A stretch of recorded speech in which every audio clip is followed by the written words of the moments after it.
Hi guys, welcome back to my Housewives channel on YouTube. We're a couple minutes late, but that's normal. Um, it works out better because then it really gives you guys a couple of minutes to come into the room. Everyone, a couple of minutes to come into the room. Everything in this video is going to be alleged. I put out a really great podcast today with Melissa's Old Nose from Twitter. So if you get an opportunity, I would tell you to definitely check out my latest podcast. It just dropped today. And then we're going to discuss a little bit of it on this platform today. Great time to comment if you have any questions. We're going to be talking a little bit about the Real Housewives of New Jersey. We're going to be touching on Danielle Cabal. I don't want to give my whole episode away, but we talked a lot about New Jersey. Hey, Green Door, I'm so glad you got to make my live. We're going to be talking a lot about New Jersey. We're going to be talking about what we're going to be seeing next season, when we're going to be seeing it, and what kind of alliances you can expect to be seen on there as well. So give me 1 second. Make sure you guys, like I said, say hello. Hey, Kelly. I hope you guys are excited to talk New Jersey as always. We're talking Danielle Cabal because for a couple of reasons. Okay, one of the reasons is BravoCon. I came out with a story after BravoCon, and some people covered it, some people didn't. Once it was covered, she went on to Up and Adam's his YouTube channel, and basically said it wasn't true, and she had her hairstylist come on, and it was this whole thing, and it was a little sketch. So I didn't really follow up with it anymore, but I have a lot of confirmation. I have DMs from inside sources, people that confirmed Bravo gave these ladies an allowance, okay, for special events like the reunion or BravoCon.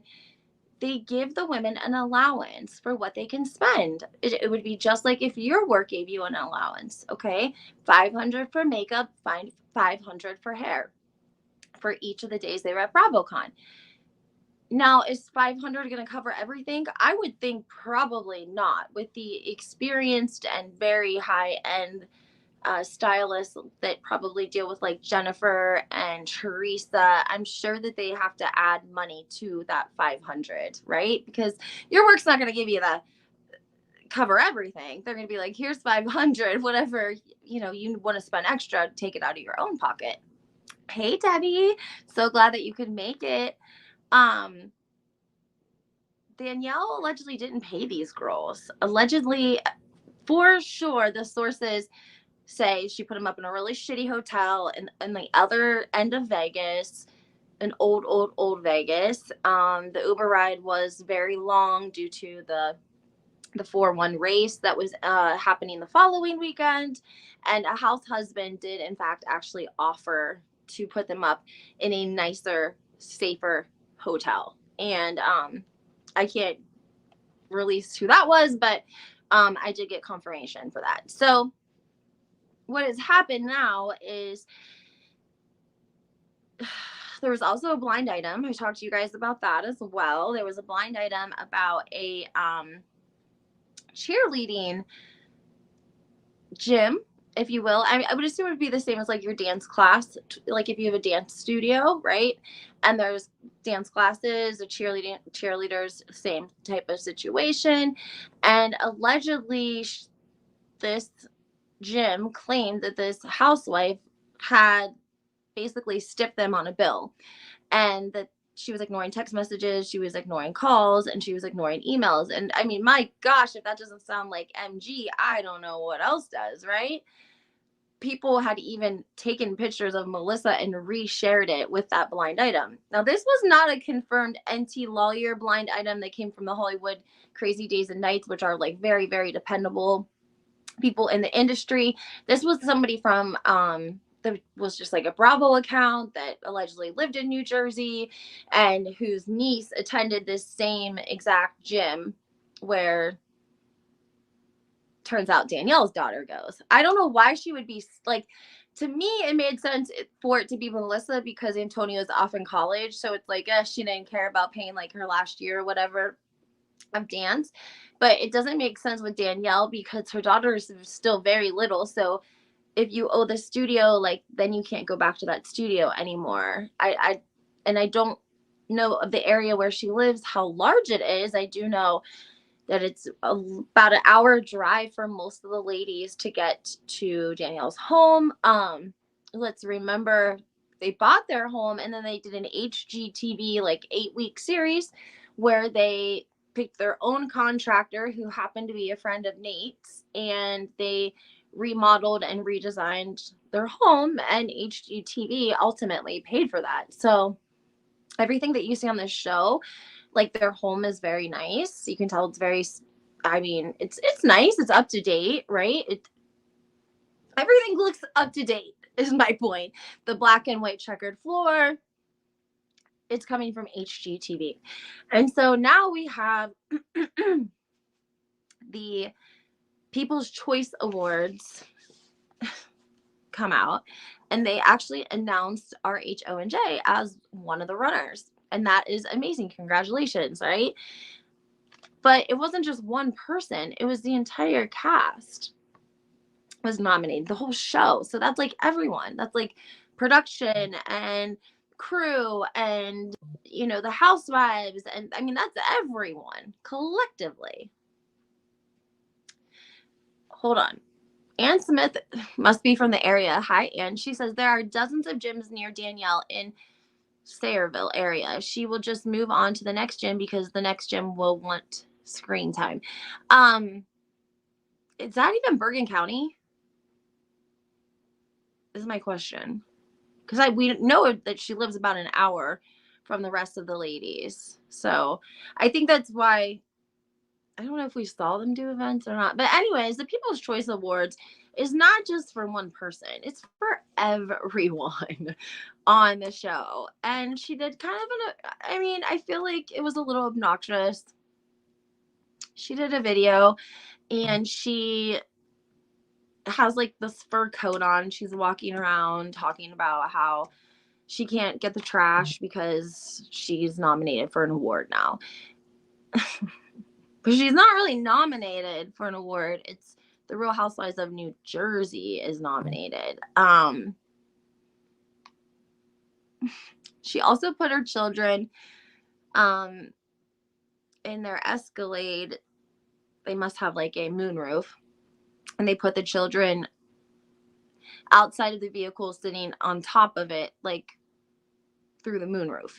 And people were commenting about how unsafe it was for her to be like driving around and the children outside of the vehicle. I don't know if she lives in a cul-de-sac. I'm imagining that she probably does live in a cul-de-sac. They probably were, not in a congested area, but it's just not a great look. She didn't make it about anyone else but herself. And I think that's where, like, you can, you run into problems because teamwork makes the dream work, right? I've always said that. So if you are out here not including your team, you might not have a team anymore. And that could be a problem that Danielle might see this year, because I think that she was on a team last year. She was on Teresa and Jennifer's team, the winning team, the dream team. A lot of tree huggers giving her a lot of support, a lot of Jen's fan base giving Danielle support when she came on the show. She started out, as Teresa's friend, sort of. Like, production encouraged Teresa and Danielle to become friends, and they went out to eat as couples, Louis and Teresa, and Nate and Danielle. They took photos together. They did things together before they started filming, and this was supposed to be them like engaging and building a friendship. And Danielle allegedly came onto the show with she was going to be team Teresa. Well, it feels a lot like she's jumped ship And I think that's going to make for a rough season because of the fact that she's not going to have the fan base that she had last year. She's not going to have it because I think a lot of her fans were tree huggers and, like I said, Jen's friends. And yeah, I don't know. She's going to have a good season. It says, the video with the coat was so dumb. What else could we expect from Bougie Mama? So obnoxious. It doesn't matter what type of street she lives on. It is illegal. Yeah, I I mean, I live in the country, so like, I wouldn't probably do that. I mean, maybe in my driveway. I wouldn't even do it on my country road. I would be scared to do that, but that's just me. A lot of people though commenting about that. A lot of people, and then also, let's see, somebody else had a comment. It was funny walking around with the fur coat, but the kids not so much. Yeah. It just seemed a little distasteful, and it seemed like, again, it wasn't like the crew and the cast and production. It was like just me and myself and my fur coat and my kids. Like, also, she got paid to be at BravoCon, and she tried to like say that she spent all of her money that she made on BravoCon on like travel or something also. And then let's not forget that part of what we're going to see this season as well is going to be, is there anything like suspicious, if you will, about her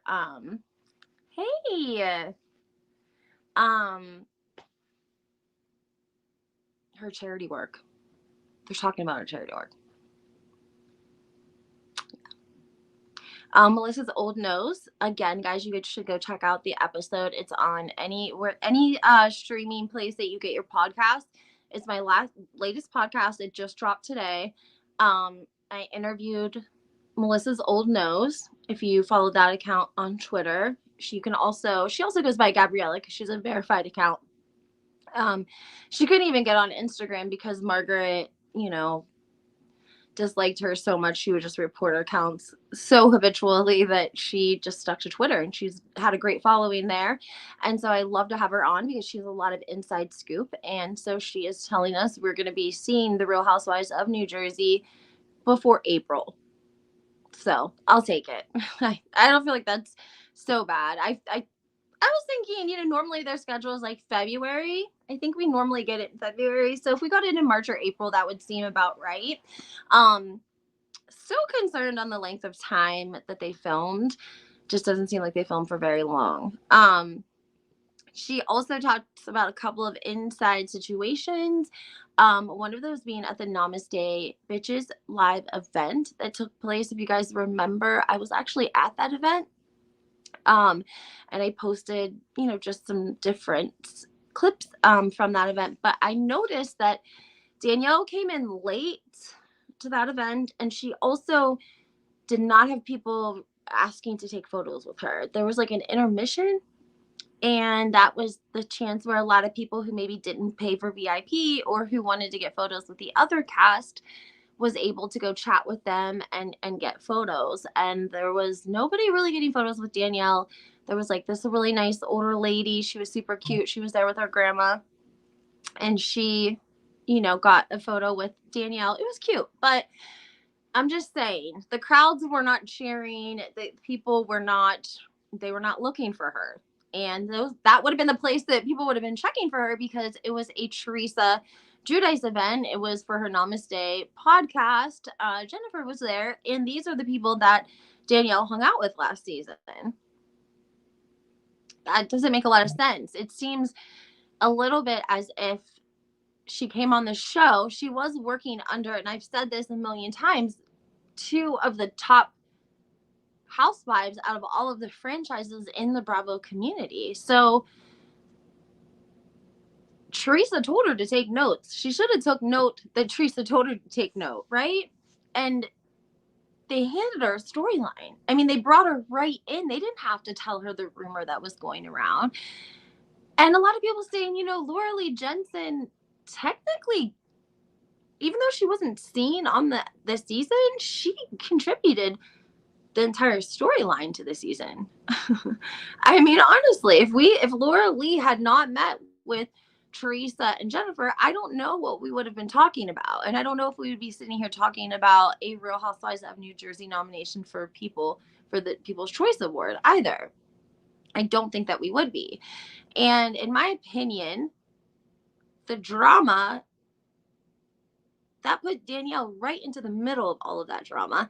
And it did give her a lot of screen time, and it did give her talking points, and it did give her basically a storyline to sort of fall back on. And now, allegedly, as well, if you guys remember, she didn't confront anything during last season. Anytime there was confrontation, Danielle walked away. If you remember at the Shore House, any sort of situation where there was confrontation, Danielle was walking away. And now I guess this season, that's not what we're going to see. I mean, we've already heard the allegations about her throwing something at Jennifer Aiden. Like, we're hearing pretty aggressive things about maybe like throwing things, breaking things. Hi, Green Door says, how come no one hits a thumbs up button? Well, because I have a lot of haters. So why don't everyone hit the like button if you're in here, even if you're hating and you're running all of this back to Danielle? That's okay. You can still do something for free and support my channel. I would really appreciate it. And also, Green Door, I don't have any moderators, so that doesn't help either. Shane Bland says, so true, they owe Laura Lee Jensen a check for helping keep people interested in New Jersey. I completely agree with this. And I think I feel bad for her because they just did her so dirty. I'm not sure why they couldn't organize a lunch or like a couple of scenes with her. They wouldn't have to necessarily bring her on as her own entity or as a friend.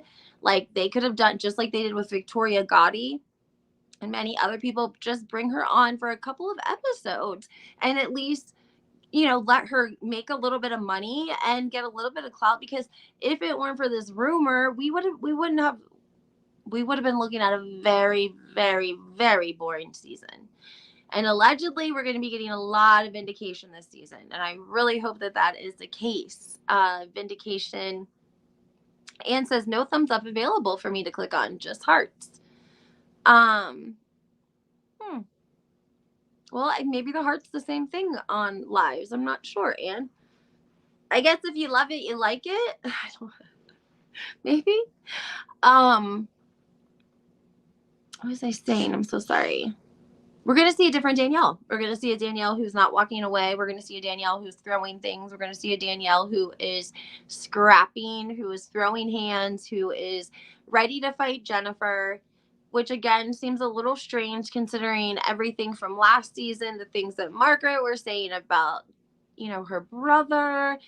Oh my God, Lindsay, you heard it will be a vindication season. Yes, I did. You can hear more details on my podcast.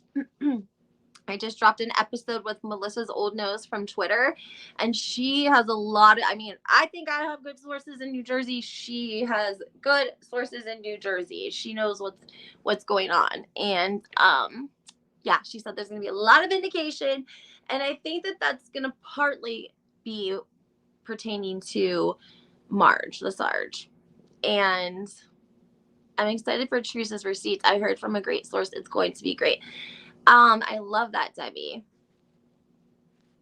I'm hearing the same thing. And I think that what is happening is, one, I've said this a million times before, Teresa Giudice was not worried about receipts. She wasn't worried about text messages. She wasn't worried about screenshots. She wasn't worried about her following on social media. None of that, because she was raising her children. Joe was away. She was paying restitution. She was paying her house payment. She was taking care of the children. She was moving Gia to college. This is just stuff off the top of my head, right? And she was doing all of it by herself until she married Louis like a year and a half ago. So now, because her life is in order and she does, she's not the only income and she has someone to lean on a little bit, she's like, okay, I can figure this out. I can get some receipts. Okay. And I think that she is fighting back. We heard before that she doesn't she never used to watch the episodes because she wanted to keep peace in her family, and it was easier. She just didn't even know what they were saying, and she was right. Because if she would have really known what Melissa and Joe were saying behind in their confessionals, they probably would have went to blows a long time ago. They probably would have stopped talking a long time ago. They wouldn't even have gotten as far as they have now.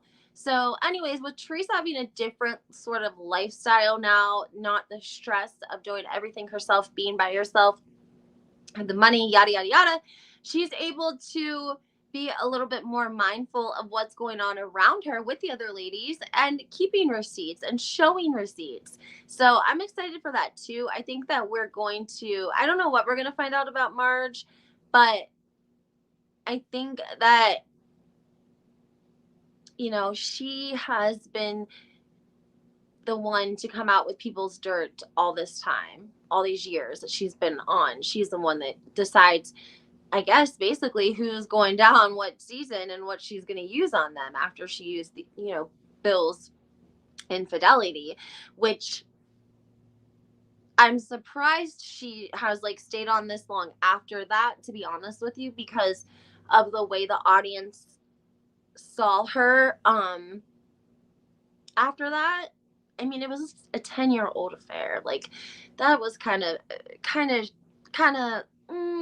that was pretty low. But regardless, I think that in the end, Jennifer and Bill won because they came out winning, and she looks amazing. He looks amazing. It looks like they have a great relationship. They look very happy together. So maybe it did more good than it did harm. But at the beginning, I'm sure it was very difficult. Also, something that you guys are gonna laugh at this one. What's it called when somebody has, if you have a reduction of your chest, but you're male? Is there a different word for it? Well, allegedly, Nate had this surgery done.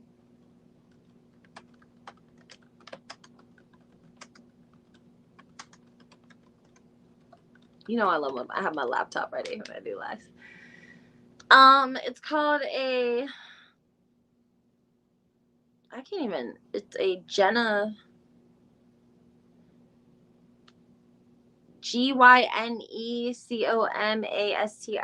surgery. It's a male breast reduction. And it says it's a procedure to reduce the size of the breast tissue in a person assigned male at birth.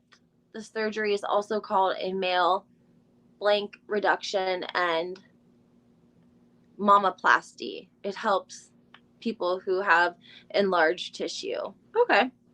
So allegedly, not sure when that happened, but I guess that came before the tummy tuck. I don't know, because I think the tummy tuck, the blind item said that people at the gym were getting mad about her flaunting, and I think that they wanted to flaunt her tummy tuck because she went to the movie premiere in a belly shirt. I mean, that, I guess, okay. I guess because you would have to prioritize, okay, who's going to get lipo, who's going to do this, this is what you want done. Okay, well, this is my, they're going to have to talk about it together, about their finances and about the recovery. That would be a big decision. And I was trying to see if he did any interviews or anything on it, but I don't see any. So that must just be from her source. Danielle was open about her tummy tuck, though. She was very, very open about that. She probably had a hard time trying to hide it because it's difficult if you have dreams and stuff. She didn't say, though, that it was I think she said she was depressed and it was hard and she didn't feel good. Danielle looked like she was going to the grocery store. Oh my gosh, that's so funny. She said she looked like she was she looked like she was not going to a movie premiere. Nope. And I feel like Why didn't Melissa help her? Melissa's your homegirl. She's your friend. She owns a freaking store. If you showed up at her house and was wearing that, and she was like, "Listen, I love you, Danielle, and that's why I'm going to tell you that this outfit doesn't rock with you for this movie premiere. Let's get you into something different," and done it that way. But that's just me. I mean, I'm just saying. And then, of course, she also probably ditched her. And Melissa posted no photos with Danielle at all from that night. She posted photos of herself. She posted photos of her and Joe. She posted photos of her, Joe, and Kevin Hart. But not any with Danielle and Nate. But I guess something that we're going to continue to see is the fact that she continues to go after Jennifer. And it really makes me feel like she doesn't come after Teresa because it's almost like she's doing Margaret's dirty work. Like, what do you have against Jennifer so you feel so strongly that you're getting into these fights with her and they are so intense that you're throwing things, breaking things, throwing things. But you can have these arguments with Margaret last season and you're walking away from the situation. We didn't even see her raise her voice last year one time, which makes me think that she probably does have an anger management problem. She's probably had anger management classes that have taught her to walk away in situations like that. And now that producers are like, you cannot walk away from every argument or discrepancy or fight. Kelly said too scared. I think that too. I think she's too scared to go against Teresa also. Yeah, that's part of it too. But I definitely think that her in was with Margaret because I don't think that Melissa wanted to F with her. I think Melissa cannot have more than one friend at one time. Melissa is one of those girls that when she has a friend, you're her bestest friend in the whole freaking world. You talk 100 times a day. You love, love, love, love each other. You do everything together. And it lasts, like, I don't know, however long it lasts. She's like Kyle Richards from Beverly Hills. Like, just like how they used to be best friends with Dorito and PK. And then all of a sudden they weren't. And then they were best friends with, whoever, and then Lisa and Ken Vanderpump, and then that was over. So, like, there are people that are friends with people because of conveniences or connections, and I just feel like Danielle Cabal really wanted to be friends with Melissa and Rachel, but more so Melissa, and so she's doing it through Margaret because Margaret is a little bit older, and so she's not going to be so mean girlish to Danielle. She's going to use her, and Danielle's going to let her use her so that she can get close to Melissa and Rachel. Melissa and Rachel don't want to hang out with Danielle. They don't want that. Right now, Rachel and Melissa can trust each other. Right now. That's what they think. It'll go bad, but you got to give it a second. Just like Teresa said, now we see why her brother has nothing to do with her. And that's the thing, Kelly, is Margaret was really, really going in about her brother the very first season. Is that why is she going over to Margaret to the dark side because she doesn't want things about her brother to start to surface? She doesn't want people to seek out her brother? I'm not sure because I feel like they would have sought him out already. Don't you guys think that he would have been sought out if him and his wife would have even considered going on the show? But just because they didn't go on the show doesn't mean that they haven't been contacted. It doesn't mean that they haven't had DMs with people. It doesn't mean that they haven't had text messages exchanged with people. It doesn't mean that we don't know the whole story. It just means that we're not going to hear it from the brother. That's all. And I think they don't want her to, like, be using them as part of a storyline as well. Just my opinion. What else did we have?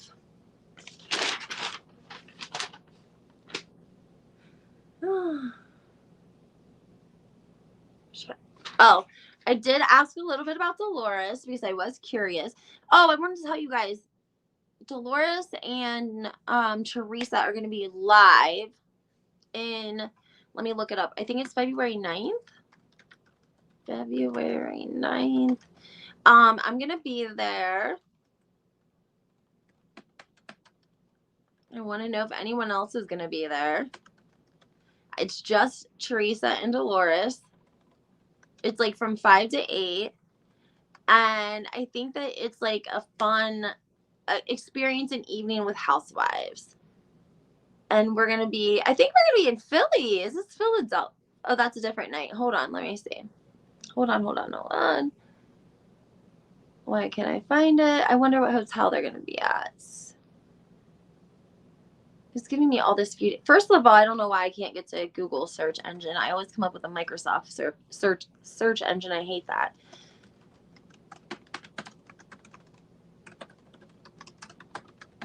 I thought they were going to be in Brooklyn. I don't know why I'm thinking Brooklyn.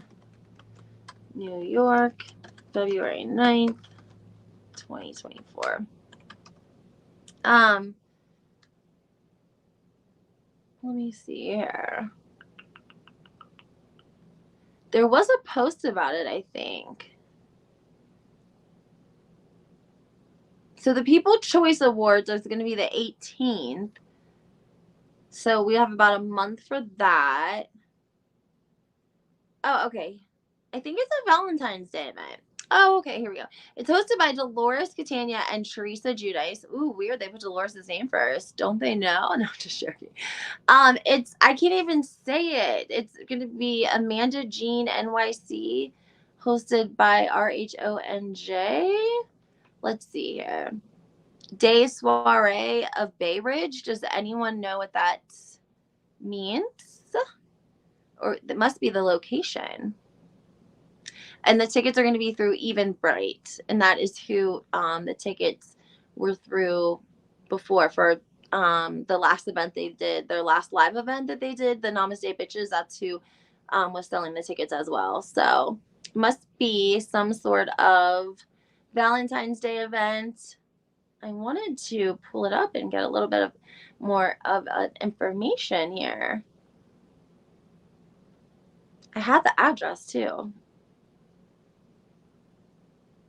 Amanda Jean. Okay, so it's going to be February 9th from 5 to 8. Okay. It is going to be in Brooklyn, New York. It's going to be open bar sips, sweets, and DJ beats, plus free gift cards and free giveaways all night. That's what I love. I want to mingle. That's why I don't do BravoCon. I don't want to sit in a panel and feel like I am in a lecture in college or I'm at a convention for work. I don't like that shit. Bay Ridge. Thank you, Anne. Bay Ridge, Brooklyn. Okay, cool. This is the stuff I like. I want to mingle. I want to chat. You know what I'm saying? Like, I don't want to have to sit through. I can't help it. So it looks like tickets are $45. They probably like $40, and then $5 is like going to the the people, because they get a fee for the tickets or whatever. Let me see if that includes a VIP. Hold on one second. It doesn't look like there's an option for a VIP, so I think that purchasing them, I don't think there's going to be a lot of people. I think that you're like going to get general admission. You're going to meet and greet anyways. Like, everyone's going to meet and greet. Do you know what I'm saying? There's only going to be one option. That's what it looks like to me. Hosted by Teresa and Dolores. Open bar, sips, sweets, and DJs. Yeah, I think that it does not say. It does say access to VIP ski lounge. One-on-one photo op with Teresa and Dolores. Open premium bar and light bites. And a $10 gift card to be used at the event. Wow, so that's all just for going. This is hosted by Amanda Jean, NYC. So it looks like they must have had normally, the last couple of times, Teresa's sort of been in charge of it, and she's been using, I think she uses a little bit of a different production Peter Thomas. I know. Did you guys?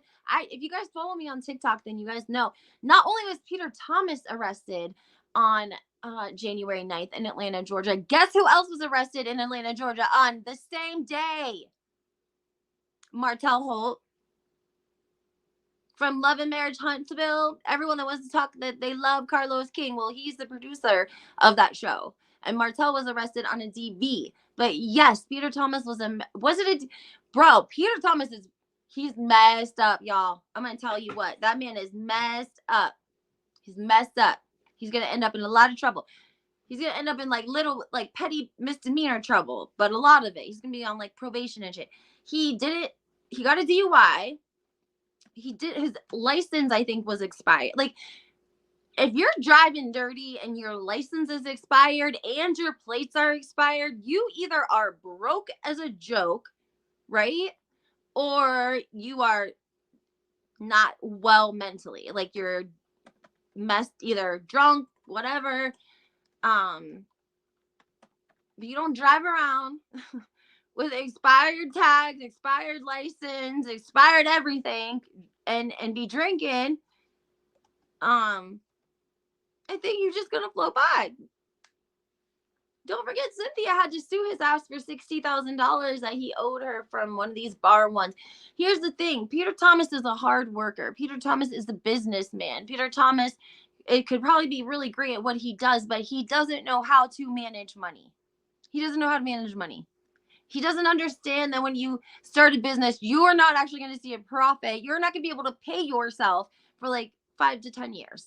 Okay? Like, that's the business that you choose. I think he probably does a great job. He probably has great restaurants. He probably, kills it on the food. You can tell that he has a great personality for people. Like, he's got a lot of bullshit for sure. Like, he's got that used car salesman swag sometimes, if you will, right? But hey, Monica, you should see if you could come to this New Jersey event with Teresa and Dolores. It's in your neck of the woods. It's in Brooklyn. Check it out and let me know. Yeah, so Peter Thomas, he's bad with money. He doesn't know how to run his business successfully because he doesn't know how to manage his money. There was a TikToker. She was allegedly the bartender at Bar One in Florida, I think, and they didn't pay her 2 weeks worth of her hourly pay. They didn't pay her, and she had to go in there and put on her TikTok live to get her money. And it was only like a couple $100. Like, people's paychecks were bouncing. When you do that, then you got to pay them more money because their money's going into it's just all bad. But I'll let you guys here. Let me just give you guys what TMZ said. And of course they used Cynthia's name. P.S. I met Cynthia Bailey, BravoCon Eve last year. Love her. She was they had just announced their divorce, her and Mike Hill, and she was by herself and she had her luggage and she looked tired, like she had just got there, and she was still the sweetest, still took pictures, and I made her laugh. I was like, I promise I will not do you dirty and I will not post if you don't look nice. She's like, thank you. I'm like, no problem. So this says, he said, now we got a video. We have an update that he refused to blow, which in my state is an automatic 6 months loss of your license. But sometimes that is better than blowing and having a very high, not like you're very intoxicated, or your DUI number is very, very high, because then you could actually face a more steeper punishment. So if you're really, really drunk and you already know that you're going to get a DUI, you're automatically going to lose your license for 6 months for, getting a DUI. You might as well just lose it for 6 months right here and now for not blowing, because the consequence could potentially be worse. So, he broke his silence already. Damn, Peter Thomas, 10:55 a.m. has broken his silence on his recent arrest, taking full responsibility for what went down last week. In a clip filmed from a plane. So you telling me you on bond? Peter, you're on bond. Are you on your own recognizance? Anyways, says his phone has been blowing up and he wanted to address the incident, claiming he refused to blow for a breathalyzer test during the ordeal and was in the hospital due to high blood pressure. Oh, he pulled the hospital. Okay. He says he says he willingly turned himself in, and it was a quick process, thanking the Cobb County Police Department for how they handled the whole thing. Peter admits he's never been arrested for a DUI and is mindful, adding his younger brother died as a result of drunk driving in the past, before thanking everyone for their concerns. Cynthia Bailey's ex-husband, Peter Thomas, has been arrested for a DUI, and TMZ has confirmed, after allegedly weaving between lanes and flying through a red light. According to the docs obtained by TMZ, officers in Atlanta said they spotted Peter weaving without tags on his SUV last week, so they followed him, claiming he blew through a red light after exiting the interstate. The police pulled him over and said they detected a strong odor of alcoholic beverage coming from the car, and Peter said Peter had watery, glassy, bloodshot eyes. After some field sobriety tests, Peter was placed under arrest for DUI. They say he agreed to a blood test, but when he and the cops arrived at the hospital, they say he changed his mind. They initially brought him to COD Adult Attention Center, but he was denied due to blood pressure. So he was brought back to the hospital and was left with staff. What a night. Cops later obtained an arrest warrant for Peter, and he was charged with a DUI as well as a slew of other traffic-related charges. According to journalist Kiki Monique, Peter was released later the same day after posting $3,000 in bail. So you are on bail, and why are you in an airplane? You guys know that if you were on bail and bond, you can't just be picking up and leaving. You have restrictions, okay? Ann Smith, yes, I did see the quote about John Fuda. And I don't think it was a real quote because I went and read the Page 6 article. If you're talking about what was going on around Twitter, I just did a TikTok video on this. I'll go over this really quickly with you guys. Basically, people are talking about John and Rachel Fuda morphing into Melissa and Joe 2.0. Well, do you guys remember when Melissa wrote a book? And some people were like talking about how they felt like it was like marital R, because she was kind of like, if your husband wants it, you know, you got to make your husband happy and don't wear sweatpants. Make sure you wear like this whole thing. Well, guys, John and Rachel are celebrating their 7th wedding anniversary, and Page 6 thought that called for a whole spread.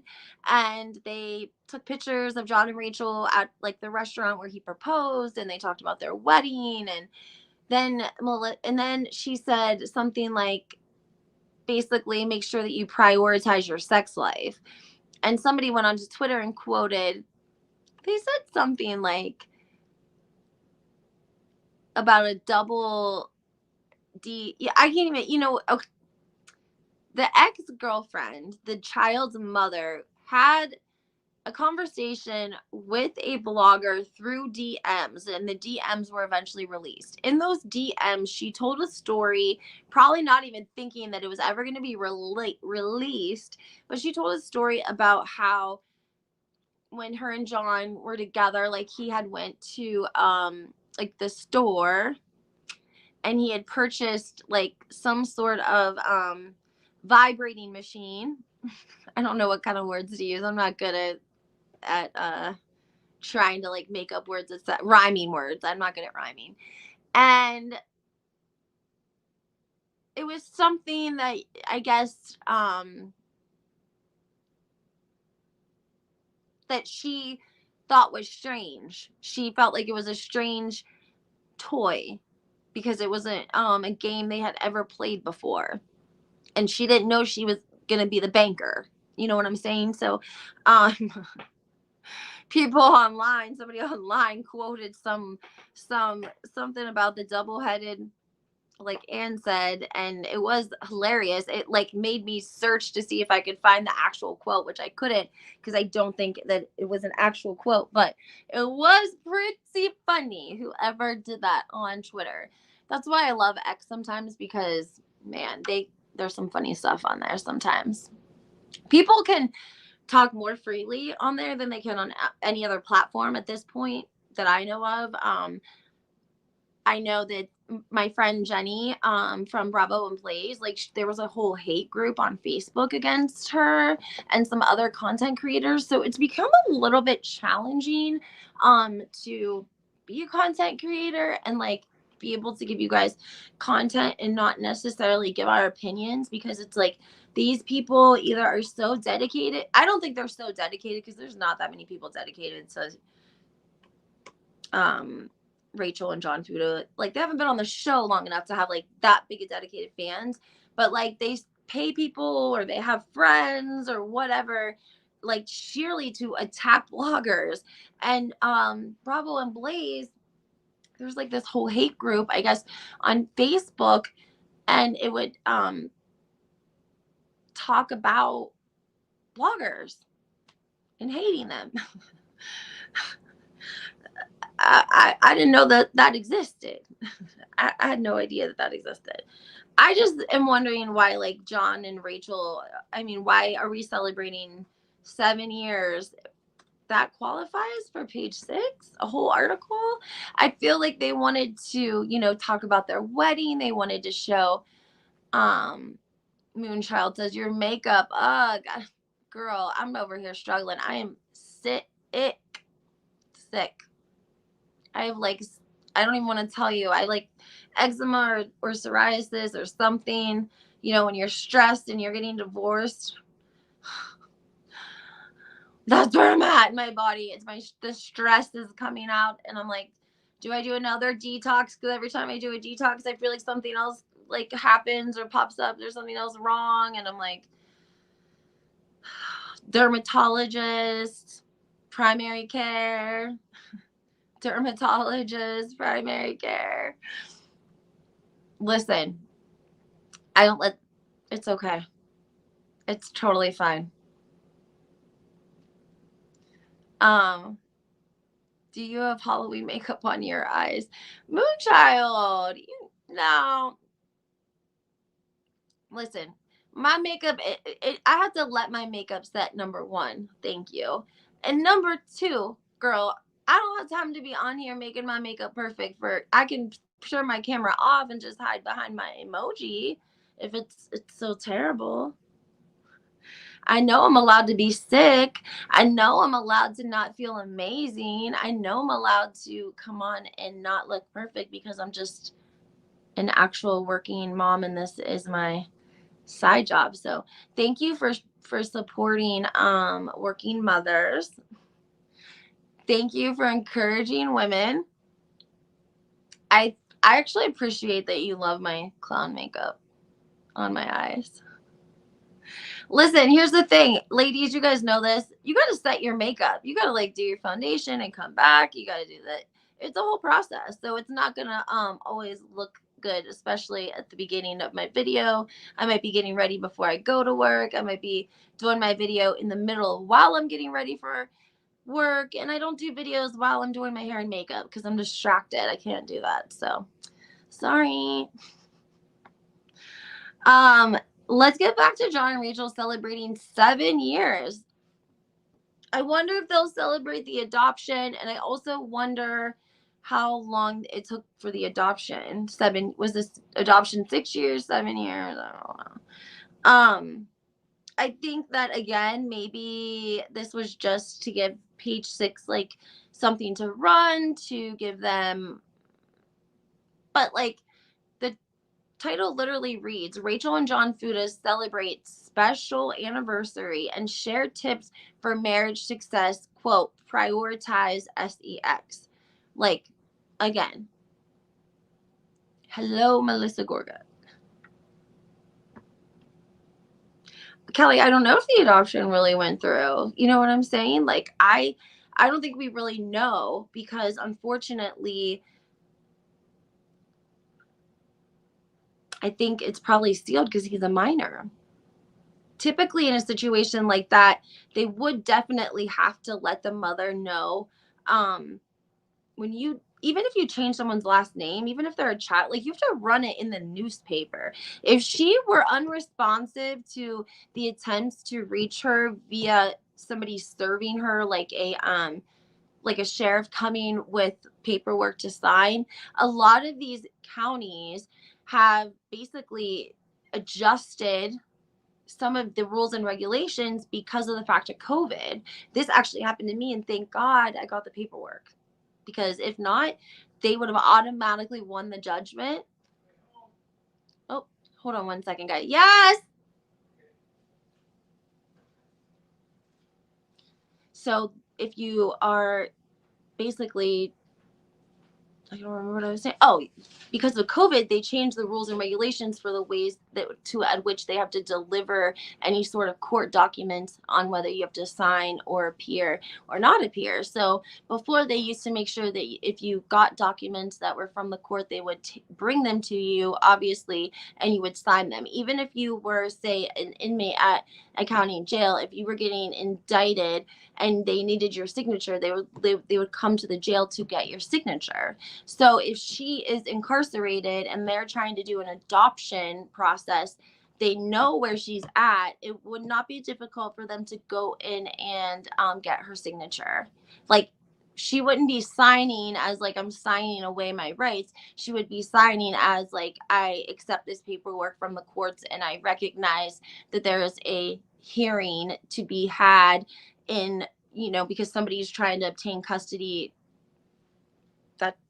That would be how that would go. And even though she may not be able to contest the custody, here's the thing: inside like the county jails, they'll make sure that you get to any criminal hearings that you might have within the county. If it's from an outside county, they would have to transport her, okay, which they might not even know. The other counties might not know if she's in jail. They might not check, right? So how are they going to know that they have to transport her?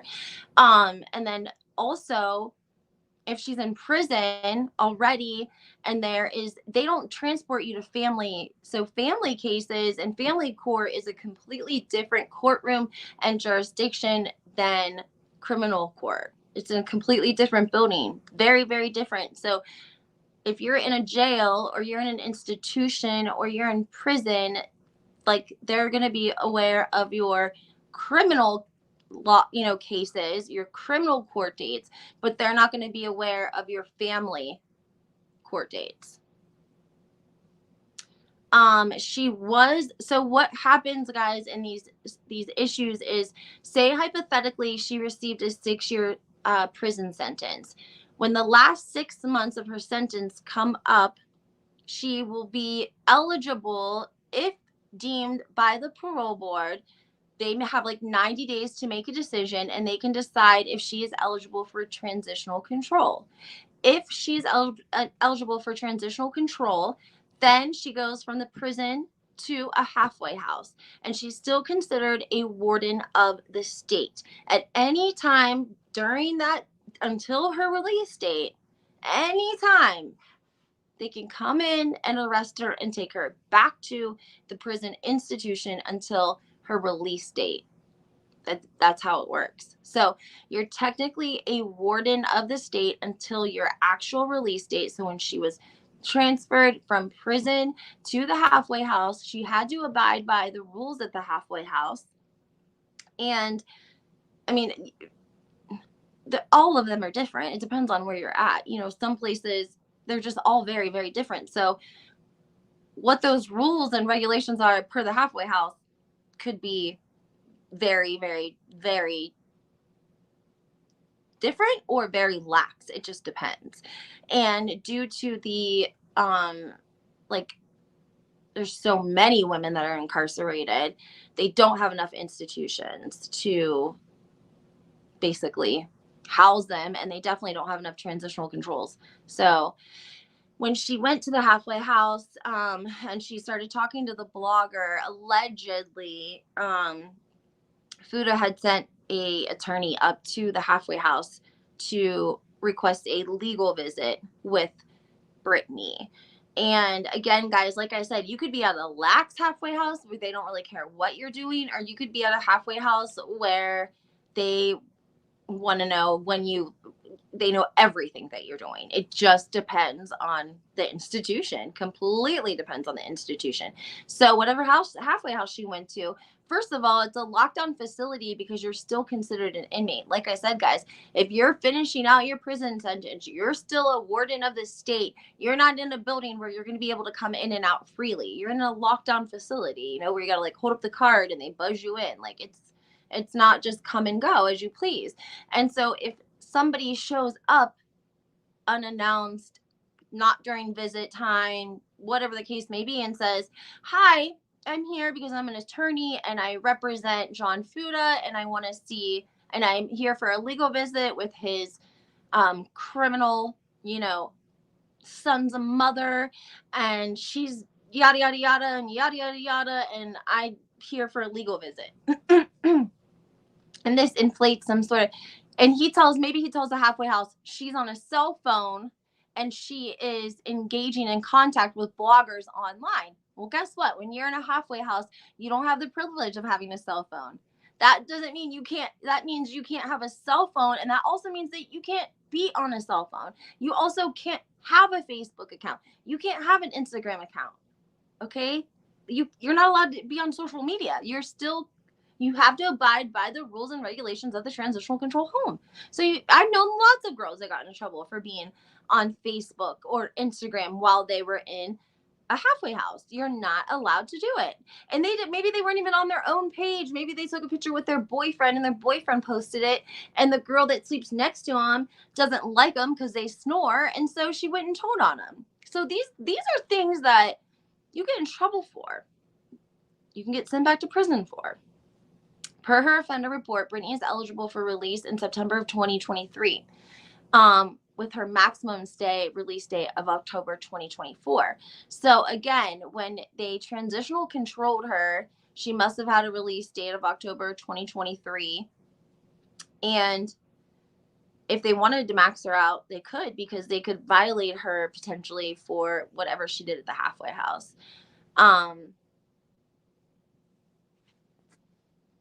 No telling how many people I know. I just honestly don't think Andy will wake up about RHONJ until it's too late. I was kind of talking with someone else, and we were just talking about like a reboot. We hate to say like a reboot, but I hope that Rachel and like Danielle aren't the future of the Real Housewives of New Jersey. They kind of play like they are, but I really hope they're not. And if they are, then we got to do, then we definitely need a revamp. We need a revamp then, because we can't be having that. Kim D is phoning all that crap she talked, and now she's changing her tune. Is she really? I saw her on Dana. I thought her and Dana did a great podcast a couple of days ago. I didn't listen to all of it, but I heard bits and pieces of it. Yeah, John Fuda could have kept her. I mean, for sure. Absolutely. It's a control tactic. Listen,